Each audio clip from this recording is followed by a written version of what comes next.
cousin called me at midnight to babysit her grown kids. I said no, chaos followed, and now I have a restraining order. Even though I hardly knew her or her adult children. I declined my cousin's midnight call asking me to watch them. I have my own life, work full-time, and am 28. Being 28, you know, naturally. That is irrelevant because it seems that I should always schedule time for my family. I know maybe 7% of them by name and 15% of them by face, but let's overlook that. I'm sorry. But someone is sure to get bogged down in the details with the 400 Mildreds, 250 Lindis, and 800 Stephanies, Chelseas, and Janets I see once every full planetary alignment. Naturally, when my parents, grandma, and siblings are all free, I make time for them. Being the youngest of 3, I work at the most forgiving job. Even though it's not that bad. I also schedule time for other people I see on a regular basis. Well, let's get back to the funeral. Throughout the pre-ceremony event, I kept getting the question, "Do you remember me? And are you aware of my identity?" To prevent any discomfort, I responded, Yes, and yes, it's been a long time.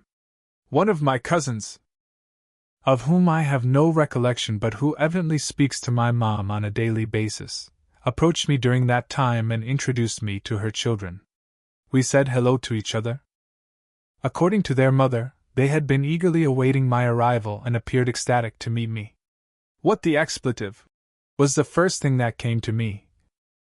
But I ignored it because I wasn't in the right frame of mind. My cousin informed me that her children were in my state, around 40 minutes away from my home, and that they were roughly my age. I thought, oh, that's awesome. But I didn't give a damn. She said she would discuss it with my mother and proposed a little gathering later this year. Yes, all right. I took it as a cool. I don't have to worry about it. And went on. Even though I'm not 14 anymore and don't need permission to do anything, let's travel ahead to roughly 45 minutes. I receive a call at around midnight from a number located in the city where the majority of my family resides. Furthermore, the location is quite specific, too specific to be spam. I panicked.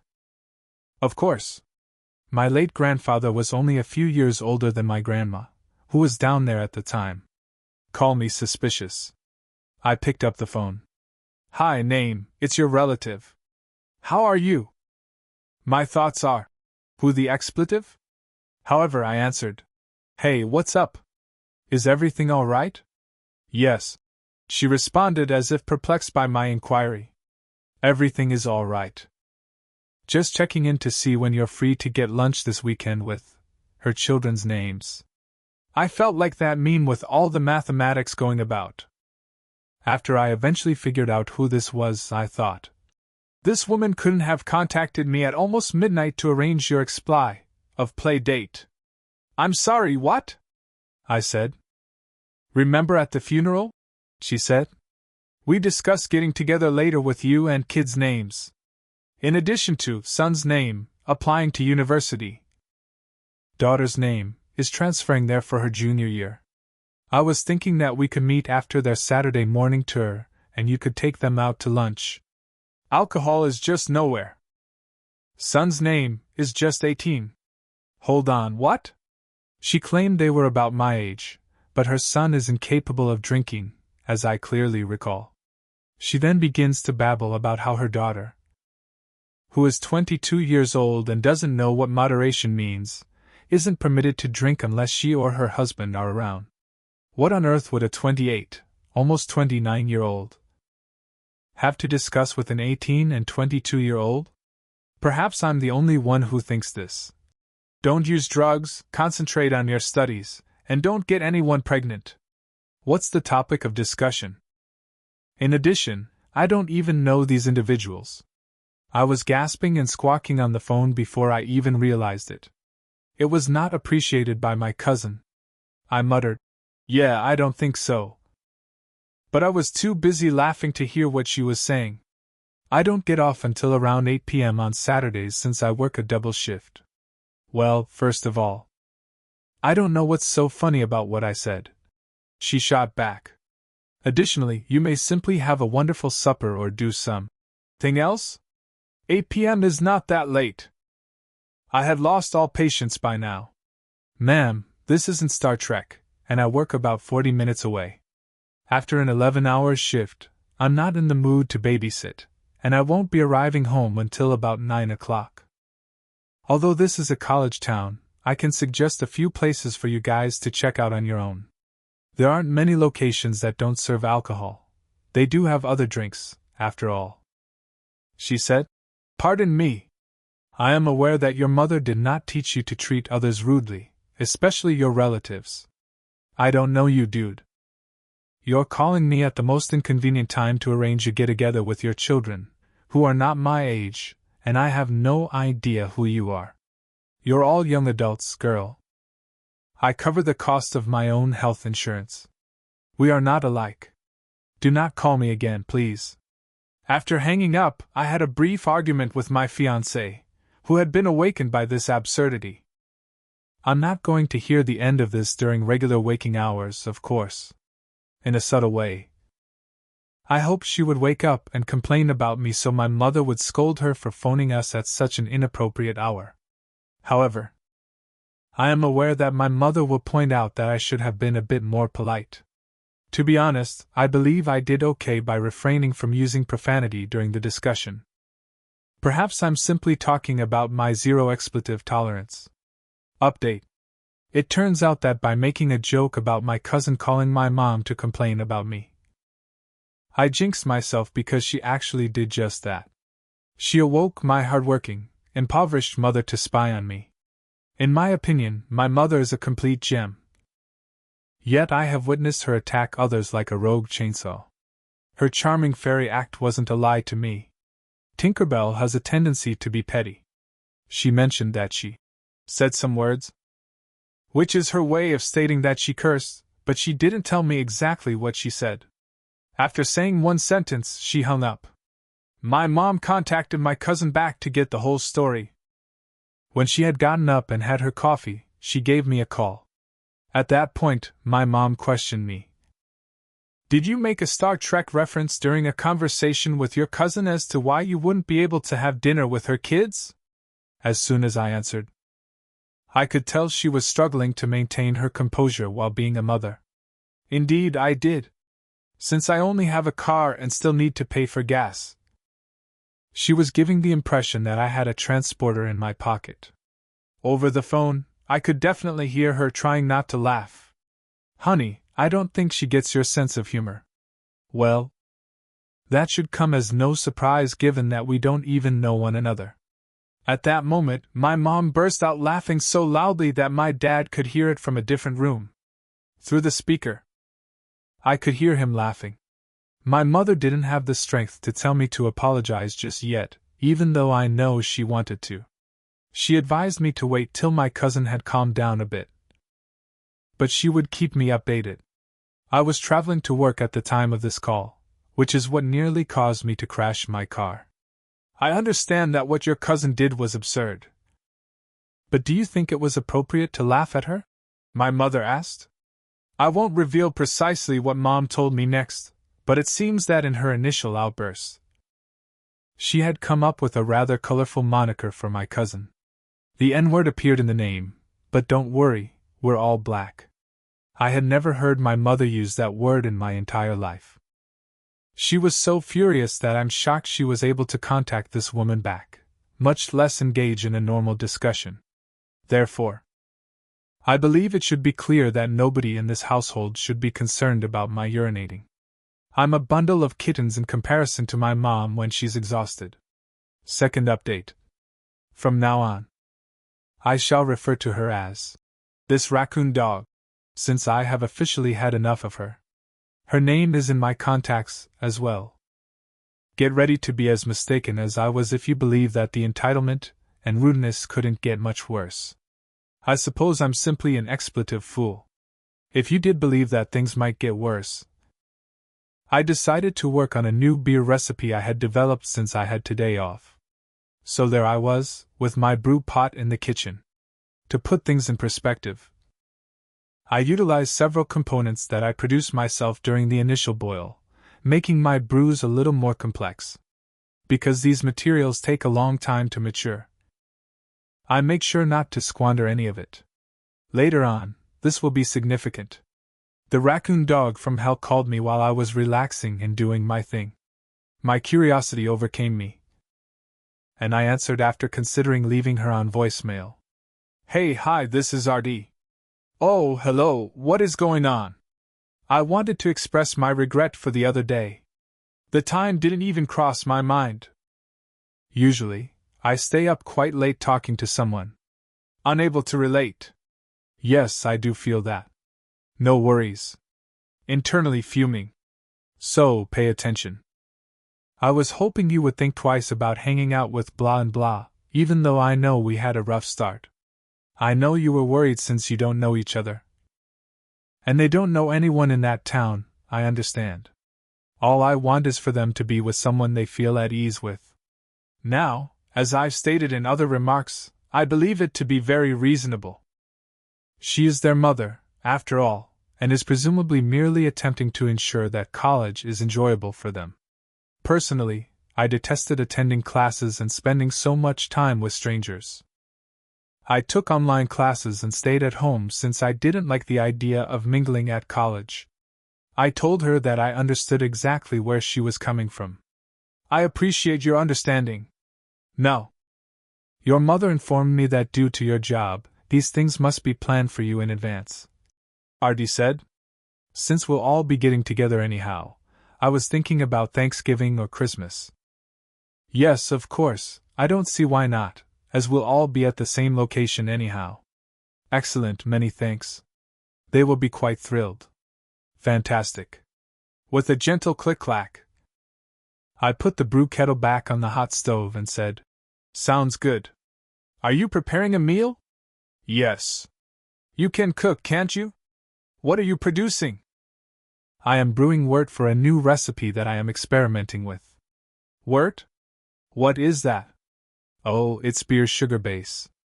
I apologize, did you mention beer? Yes. Are you brewing beer? Yes. Oh. Huh.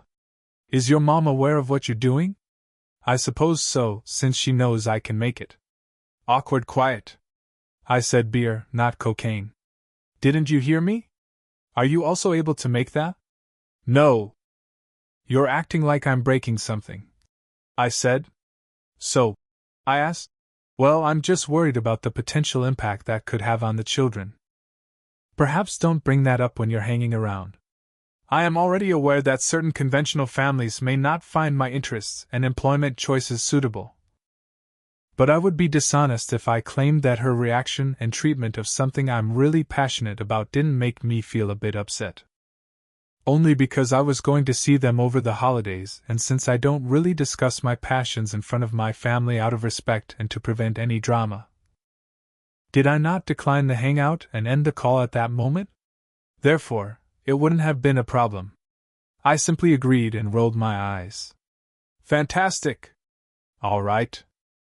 The final item. I am aware that the neighborhood has a large number of affordable apartments and student housing. Therefore, I wanted to know which ones we ought to investigate that would be both close to the school and you. This is the point at which reality set in. To be honest, I smiled a little. Well, the rates are fairly reasonable for a 2-bedroom apartment, and it's about a 5 to 10 minute walk from the school. That's amazing. You two might live next door.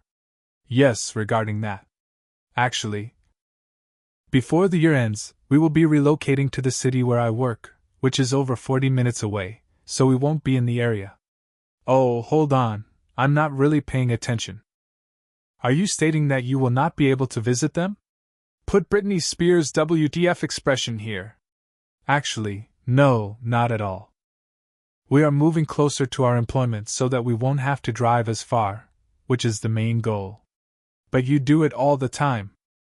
So I just don't understand why you couldn't go see them once or twice a week. Well, that would be really inconvenient for me. That doesn't seem very likely to me. Is spending a couple of hours with your family inconvenient? Do you not make the extra drive to your parents' city? Yeah, but traffic is typically the cause. So you go see them despite that. Though you'll be even farther away when you move? I don't understand why it's so inconvenient for you to drive halfway to see your relatives. Especially on days like today when you should be spending time with your family instead of creating booze. Simply put, I think your priorities are a little out of order. For the remainder of this talk, my brain decided that civility was unnecessary and pushed it into a locked closet. Despite the fact that I have painfully and deliberately chosen my words throughout all of our conversations. I'm sorry. Did you really just compare the level of importance between your kids, who I have said exactly 0 words to in my entire 28 years of life, to my parents? I exploded. All right, honey. Let me start by saying that I have no idea to whom you are speaking. Once more, who the explicit are you again? What do I owe you? What time or portion of my day do you deserve to reclaim? Why have you returned to my life? If we hadn't crossed paths again, what would I miss? Oh, nothing, since I don't know you explicitly. Furthermore, I don't have an attic. So I don't care if you choose to move in years before I can even recall your explicit name. I'm going to visit my folks and deliver them all the homemade alcohol I desire and explicit you for diverting my attention, as my explicit word is now ruined due to my kettle boiling over. I nearly lost it when I heard my fiancé laugh out loud in the adjacent room, but that was in the heat of the moment. I sounded like an irate Bubbles from the Powerpuff Girls, he said later. Since I was so focused on getting the sticky mess of my damaged mixture off my stove and before my cat could get to it. I honestly can't recall if she said anything else after that. I hung up after saying an irate, "See you on Thanksgiving," which was all I could manage in my annoyance. Although I haven't heard from anybody else since. I'm quite certain that nobody will have the audacity to bring it up, given how out of character that blow-up was for me. I don't get angry very often, so when I do, my parents usually just make sure I'm all right and prevent anyone from bringing it up later. I have to give my fiancé credit for making me laugh so fast at the absurd noise I made when I saw the pot boil over. When he came to assist me clean up the mess, I asked him in jest if he believed I would be punished for that outburst. He claimed that he believes I frightened her enough to make her temporarily retreat to her trash den. Third update. I have had nothing to do at all for the first time since Thanksgiving. We appreciate everyone who took the time out of their day to read this. I'm still having trouble connecting the dots at this point because I haven't spoken to this person in a month. And I was freaking out like a squirrel attempting to cross a busy street because my first thought when my landlord called me on her cell phone on Thanksgiving was eviction notice. I clarified that neither of us had invited anyone, thus I had no idea who this could be.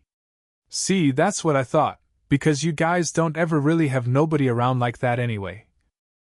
My landlord said, going into full nail salon black lady mode, given that my fiancé and I are antisocial recluses. May my landlord rest in peace. The landlord went on, but she knows your identity.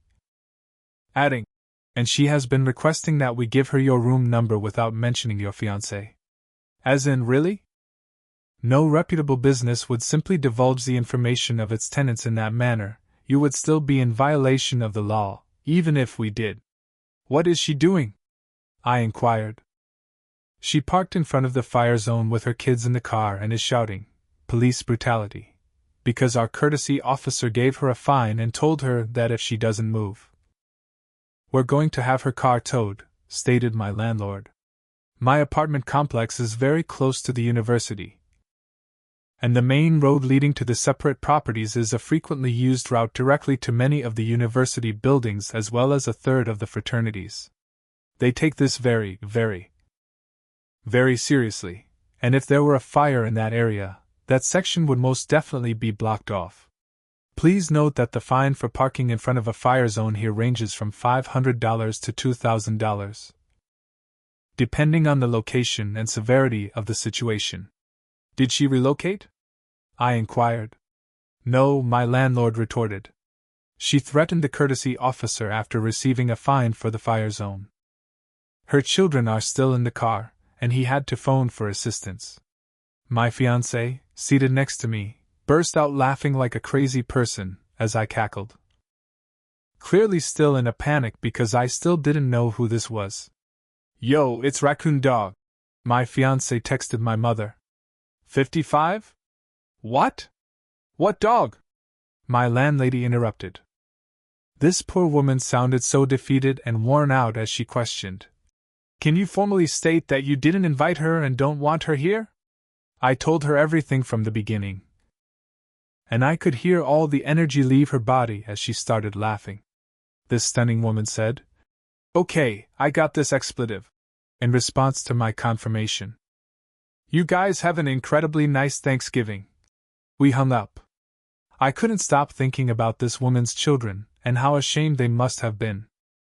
I don't understand how I haven't heard from someone who has fled at this point.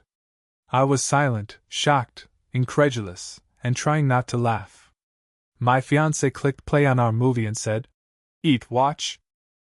I honestly didn't know what to say, so I just followed his instructions, trying not to choke on my food from laughter. I tried to think of anything to say, but all I did was open my mouth before he stopped me with, "Nope, nope, nope, nope, nope." When I later learned that RD, Raccoon Dog, had gotten in touch with her, my mother threw the biggest fit, accusing me of lying to her about spending Thanksgiving with her children.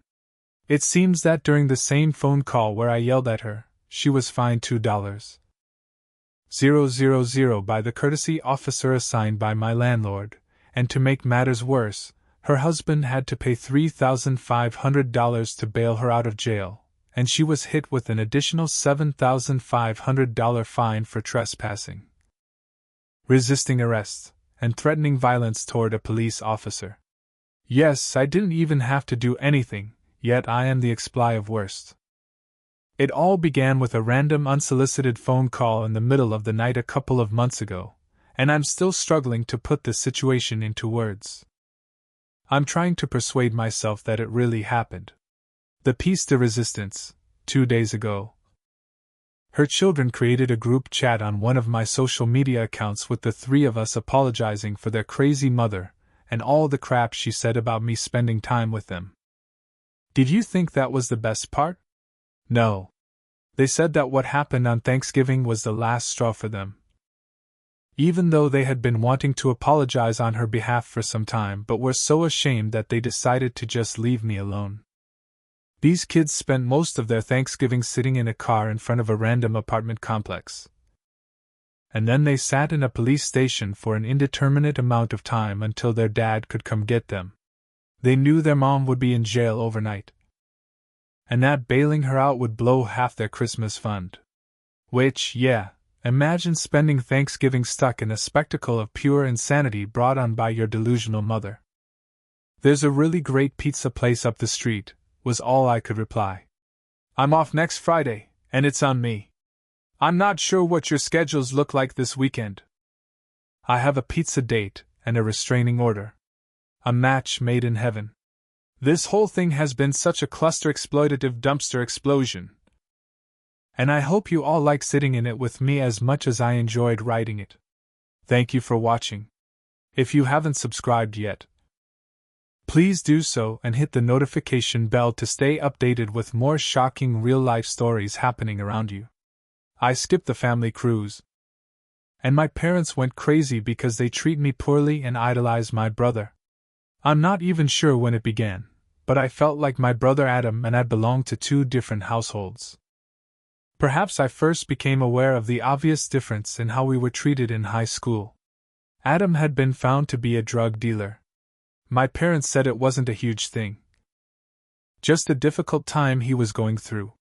However, after I was found smoking marijuana, it seemed as though I had set the home on fire. My mind was racing as my parents, Richard and Beth, threatened to expel me. My parents would give Adam a blanket and claim he was merely experimenting, but I recognized then that Adam might set the world on fire. Me. They would contact the fire department, and I could light a match. This disparity simply widened over time. Adam, frequently referred to as the golden child, left college 3 times. My parents dismissed it as inconsequential each time. He's still finding himself, they would say. In the meantime, they chastised me for not trying hard enough. And I graduated from college a semester late. My achievements never seemed sufficient.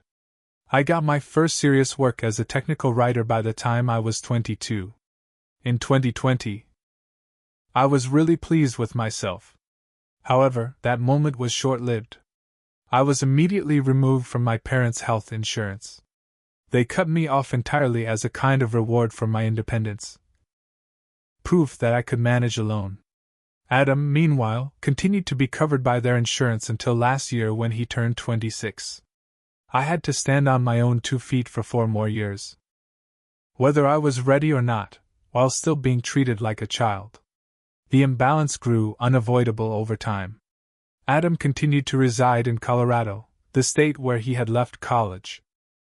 My parents paid him money for basics, bills, and rent, even though he didn't work or attend school. With this assistance, what did he do? Yes, he purchased a $22,000 dock for himself. I recall listening to my parents rave about Adam's new German Shepherd, Max, as I sat in my tiny apartment making a grocery budget.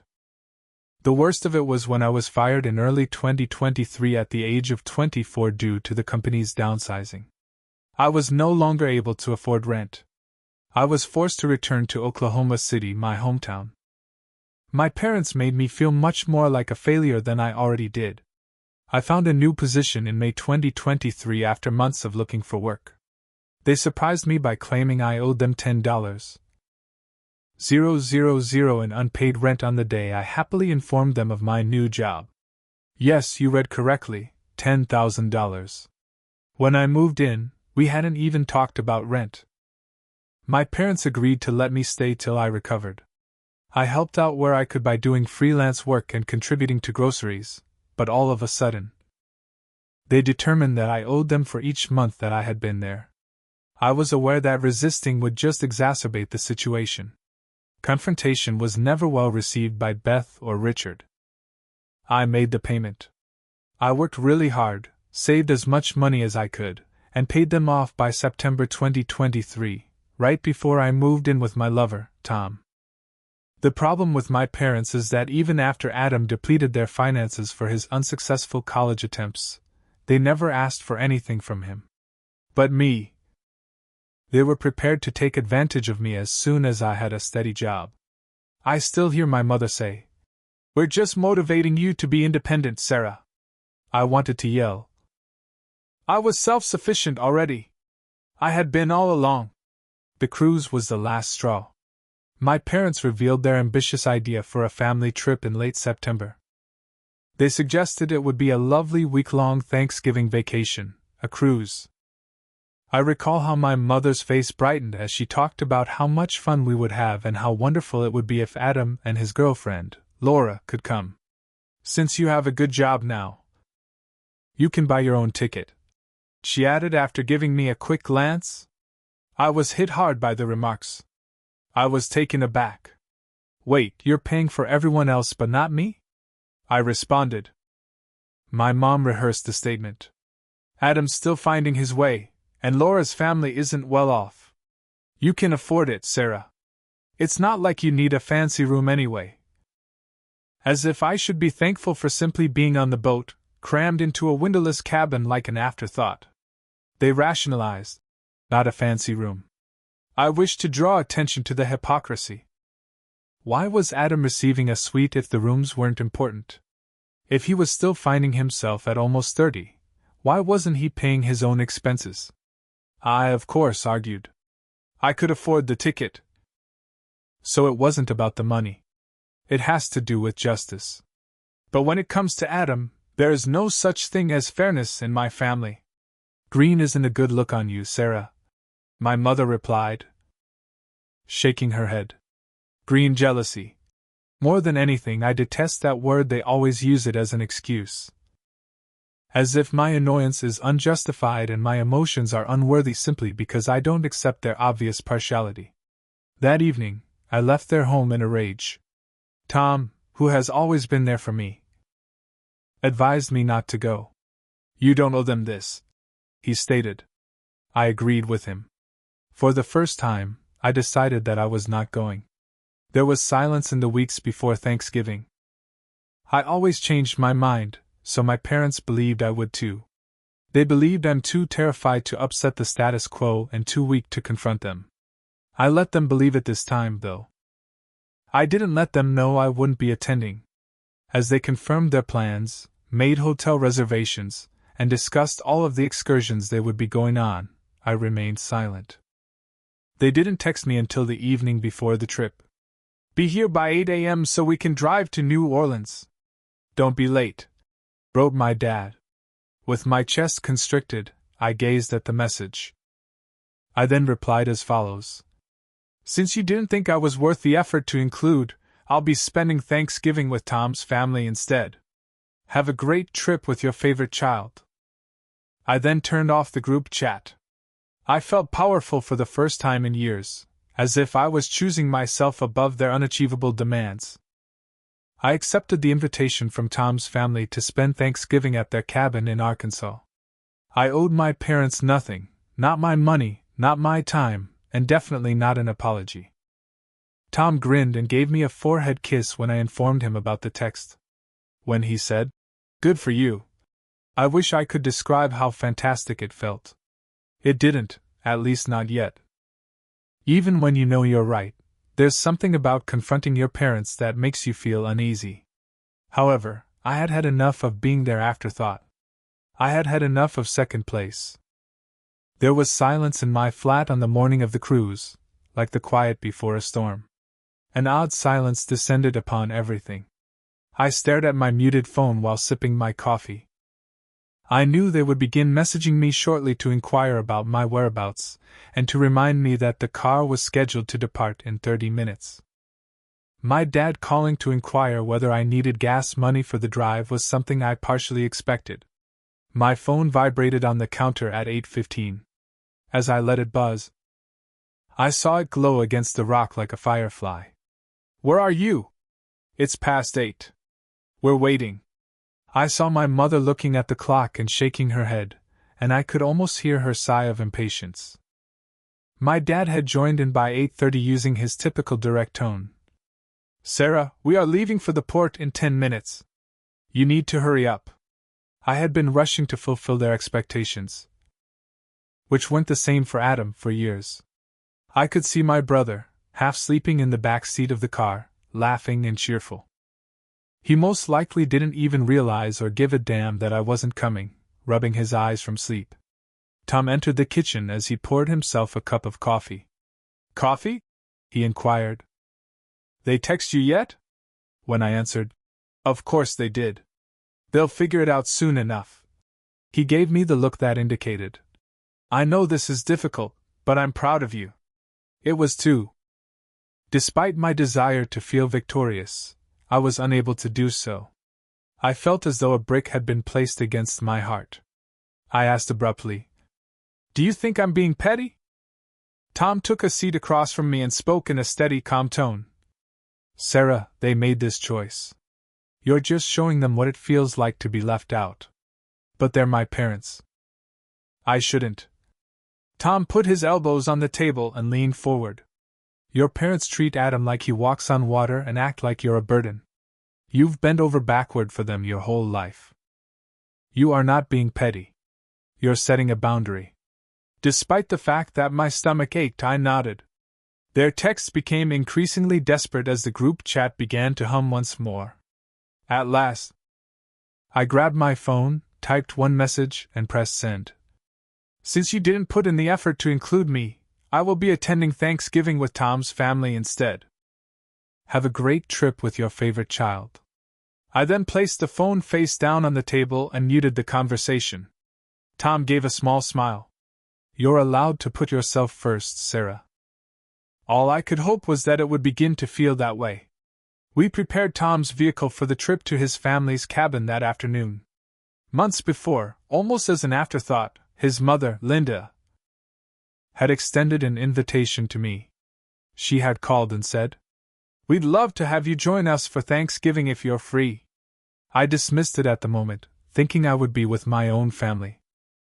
Now it seemed weird, like if the cosmos had known all along. My chest started to relax as we made our way toward the cabin along winding back roads. The naked trees of late November stretched out like bony fingers toward the pale sky. As the surrounding area opened up around us, I allowed the silence to envelop me like a blanket as I gazed out the window. After some time, Tom said, "Are you okay?" "I will be," I muttered. I wanted to be true, but I wasn't sure whether it was. We were warmly received by Tom's family. His mother waved and smiled broadly as soon as we drew into the driveway and came out onto the porch, like a cozy fire on a chilly night. Linda was one of those people who instantly put you at rest. "I'm so glad you're here, Sarah," she said as she came down the stairs to give me a hug. I returned her hug with a smile. "Thank you for having me. Of course, we're thrilled to have you join us. Tom, grab her bags and get inside before you both freeze." The aroma of freshly baked pies and roasting turkey filled the cabin like a warm remembrance, while Tom's younger relatives raced around the living room. Tom's father, Paul, was in the kitchen basting the turkey. I couldn't recall the last time I had entered a family get-together and felt accepted and included. With a kind grin, Linda gave me a glass of wine. "Your family here, Sarah. Relax and enjoy yourself." Even though it was the most straightforward thing, I almost started crying. Tom and I got up early the following day, Thanksgiving morning, to assist with the preparations. While she and Paul worked on the food, his mother assigned us to arrange the table. The clatter of dishes, music, and laughter filled the place with vitality. Like a scene from a movie I'd always wanted to be in. It was crazy in the greatest way. I smiled as I watched Tom fold napkins into tidy triangles. He smiled at me and inquired. "Nothing," I replied. "It's just nice being here." He grabbed my hand and squeezed it. "You deserve this, Sarah." We went outdoors to play cornhole with Tom's cousins. After supper, naturally, I was awful. My aim was as precise as a kid throwing darts while wearing a blindfold. However, no one gave a damn. Tom burst out laughing as I missed the board entirely for the third time. He put an arm around my shoulder and teasingly said, "You're hopeless." "I'm trying my best," I answered, sharing his laughter. From across the yard, his cousin Ellie, who couldn't have been older than 12, spoke up. "You're doing great, Sarah. My mom says it's about having fun, not winning." I grinned. "I'll take it." We gathered around the fire pit that night, drinking hot cocoa while covered in blankets. Linda distributed marshmallows to be roasted. I felt calmer than I have in years as I watched the flames dance before me. I was treated like a member of Tom's family. No one made me feel alienated or asked me where I belong. I didn't feel the need to prove myself to anyone for once. Linda smiled softly at me as we sat, gazing at the flickering embers. Toward the end of the night, she said, "Sarah, I know this is ultimately up to Tom, but I hope you'll join our family for real someday." I was taken aback by what she said, and my cheeks began to blush. I muttered, "I would be honored." Then I meant it too. I felt lighter than I had in a long time as I laid in bed with Tom that night and looked up at the ceiling, whispering, "Thank you for bringing me here." Tom turned over on his side and gave me a look. "You're welcome, but you don't have to thank me, Sarah. You belong here." His words sank in like rain after a drought, and I blinked back tears. This was where I belong. I didn't have to plead for morsels of affection or struggle for a seat at the table. As I was sufficient. I felt free for the first time in my life. The Saturday following Thanksgiving, I felt lighter than I had in months when I woke up with laughter, food, warmth, and no expectations other than simply being there. Tom's family made things seem so easy. You don't have to earn that kind of love, and I didn't understand how hungry I was for it. It was a quiet drive back to Dallas as we discussed everything and nothing, including our plans for Christmas, future hikes, and how awful I was at cornhole. The trees outside became hazy striations of brown and yellow over the course of those few hours. I laughed more than I had all year. However, such lightness was short-lived.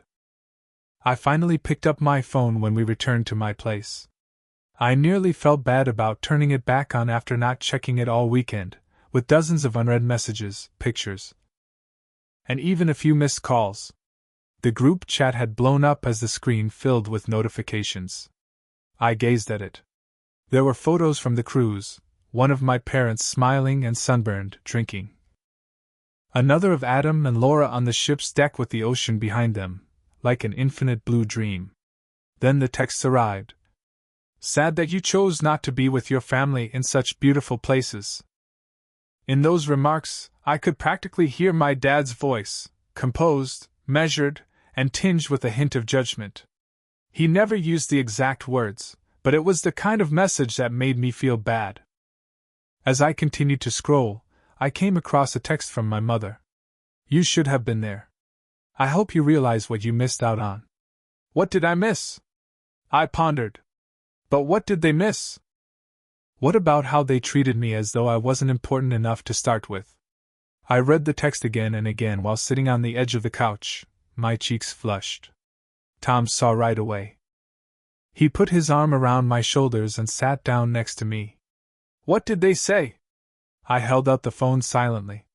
Same old story, I muttered. I should feel bad for missing out. Not the other way around. Tom let out a sigh. You don't have to justify your choices to them, Sarah. I answered. I know, but I didn't feel like I knew anything. My mom's name appeared on my phone a few minutes later. A tiny part of me that still yearned for their acceptance picked up the phone when I considered ignoring it. She said, Where were you? Right away, although it wasn't soft, her voice wasn't angry either. Like a question with only one valid response, it was incisive. I told you, I said, attempting to sound steady. They seemed to be waiting for me to say I was sorry and that I had overreacted, as I often had in the past. But I wasn't going to this time. I immersed myself in my job, utilizing the diversion to prevent myself from reflecting on everything that had transpired. I sent emails, revised technical manuals, and acted as if nothing was wrong. When my coworkers inquired about my Thanksgiving, I consistently responded with the same response. It was nice. I spent it with Tom's family. I kept the argument with my parents a secret from them. I kept the pictures, the texts, and the phone call that left me sobbing on the couch a secret from them. In actuality, I was ashamed. Ashamed that after everything they had done to me, I still desperately craved their acceptance. Tom and I sat on my apartment's balcony that evening and watched the distant blinking city lights. At last I said, I don't know why it's so hard. Because they're your parents, Tom said. You want them to love you the way you deserve. That's not a bad thing, Sarah. I muttered, but what if they never will?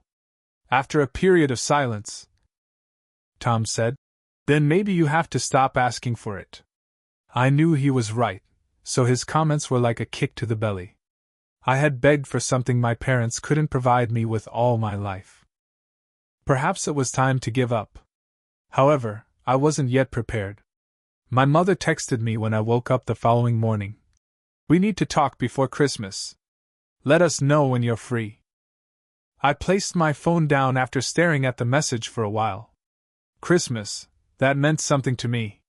They didn't want the rest of the family to know why I wasn't there. They would want me to act like nothing had occurred, play nice, and smile for photos. However, I wasn't sure if I could still do it. I didn't anticipate how much the weeks before Christmas would weigh on me like a burden I couldn't release. My mom's text about having to talk hung in the back of my mind. At first, I thought they would just disregard it. However, I was acquainted with my parents. They weren't the type to tolerate unresolved conflict, particularly if it meant looking foolish in front of the other family members. I still hadn't responded by the middle of December, and the messages began to come in once more. My dad joined in this time. We can't just leave things like this, Sarah. Family means something. Let us know when we can talk. Family means something. I sat with those words for a long time, mentally reciting them over and over again. How did they define family? She said. Where were you? Right away, although it wasn't soft, her voice wasn't angry either. Like a question with only one valid response, it was incisive. I told you, I said, attempting to sound steady. I spent the holiday with Tom's family. You could have told us sooner, Sarah. She replied. Do you know how cruel it was for you to let us believe you were coming and then just not show up? I tried to suppress my fury by closing my eyes. Mom, you told me to buy my own ticket. You didn't make me feel like I was part of the plan. She became defensive in tone. We told you because you can afford it.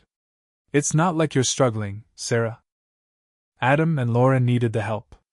Even though I detested that, it was. I said, my voice trembling now. And I didn't? Mom, I've spent my whole life having to earn everything. You've handed Adam everything on a silver platter, and I'm the one who gets called ungrateful. She yelled, That's not fair, Sarah. Adam needs help right now. You've always been independent. The shame hung like smoke in the back of my mind, but I chose to disregard the message and resume my life. A part of me knew that the decision I had taken was the right one. Why, though? Did everything still feel so off? A few days later, Tom and I were watching a movie when my phone rang. It was Adam, my brother. I hesitated when I saw his name on the screen. Adam didn't call me very much. He preferred to keep his hands clean and avoided getting involved in any arguments with our parents most of the time. Quietly, I asked Tom, Should I answer it? His words, It's up to you, came as he squeezed my hand. After a moment of hesitation, I swiped the screen. Hello? Sarah, Adam remarked in a cool, clipped voice. What the hell happened? I let out a sigh. What do you mean? I mean Christmas. He continued, his voice beginning to grow irritated. Mom and Dad were a wreck. They said you just ignored them and ruined the holiday. I saw my jaw getting tense. I didn't ruin anything, Adam. I chose not to come because I'm tired of being treated like I don't matter. Adam exhaled heavily, the way he always did when he felt I was being tough. Why do you have to make everything a big deal, Sarah? They're trying their best. No, they're not, I remarked sharply. Adam. They treat you like you're perfect. They pay for everything you need and never expect you to stand on your own. Meanwhile, I get $10,000 in rent thrown at me the second I get a new job. Do you not see how unfair that is? Adam's comments, You're just jealous, were as recognizable as an old scar. You always have been. Again, that word jealous. As if my desire for justice made me the bad guy. With my voice trembling, I tightened my hold on the phone. I'm not jealous, Adam. I'm exhausted. You get to make mistakes and get help. I don't. I have to be perfect just to earn the bare minimum, and I'm tired of it. Maybe if you stopped acting like a victim, they'd treat you differently. Adam replied bluntly. I thought he had slapped me. They didn't. I reflected on how close we had been as children. Adam was my hero back then. He stayed up late playing video games with me and taught me how to ride a bike. When I was being teased at school, he was the one who defended me. I had believed that Adam was the only one who truly understood me. However, things had changed. At some point, Adam had been more than glad to take the perks my parents gave him, without question, and their partiality had caused a rift between us. I wanted to think he still secretly cared for me. In actuality, though, he had sided with them. Perhaps he didn't think so. Perhaps he believed he was merely maintaining harmony. However, it seemed like a betrayal to me. Although I wasn't convinced that version of my brother still existed, I still missed him. Tom and I observed the city lights one evening while sitting on the balcony covered with blankets after a hard day. The crisp but chilly air felt rejuvenating, like a reset button. I've been thinking, I muttered. About what? Tom asked me as he turned to face me. About cutting contact with them, I replied. Speaking the words aloud felt liberating, but they also felt heavy. I mean, not completely, not yet, but maybe I need to put some real distance between us. I need a break from all of this. Tom gave a nod. You don't have to explain it to me, Sarah. I think it's the right move. The words, I feel guilty, I said. They're still my family, and if I walk away, they'll tell everyone I'm the problem. I don't want to lose the rest of my family too. Tom grabbed my hand as he reached over. Sarah, you can't control what they say about you. You can't change the way they see things. But you don't deserve to keep putting yourself through this just to make them happy. I took a deep breath while gazing at the skyline. I don't know if I'm strong enough to do it. You are. Tom asserted decisively. You've been strong your whole life, Sarah, but this time you're being strong for yourself. That's different. I listened to what he had to say. Perhaps he was correct. I had spent years trying to prove myself to my parents, and going out of my way to get their love and acceptance, but it was never enough, no matter how hard I tried. Perhaps it was time to give up. Perhaps I should have chosen myself instead. I took a seat that evening and composed a letter to my parents. Mom, Dad, for a while I need some space. I love you both. But I can't keep acting like everything is all right when it's not. I'm sick of being compared to Adam and feeling unimportant. I need time to decide what kind of relationship I want with you. So I need to take a break. Until then, I hope you understand. Before I pushed submit, I looked at the message for a long time. I experienced a peculiar sensation of relief when I eventually did. As if I had finally let go of something I had been clinging to for too long. With his hand on my knee, Tom sat next to me. How do you feel? Scared, was my honest response, but also lighter. He smiled as he remarked, That's a good start. And I believed him. For the first time in years. Thank you for watching. If you haven't subscribed yet, please do so and hit the notification bell to stay updated with more shocking real-life stories happening around you.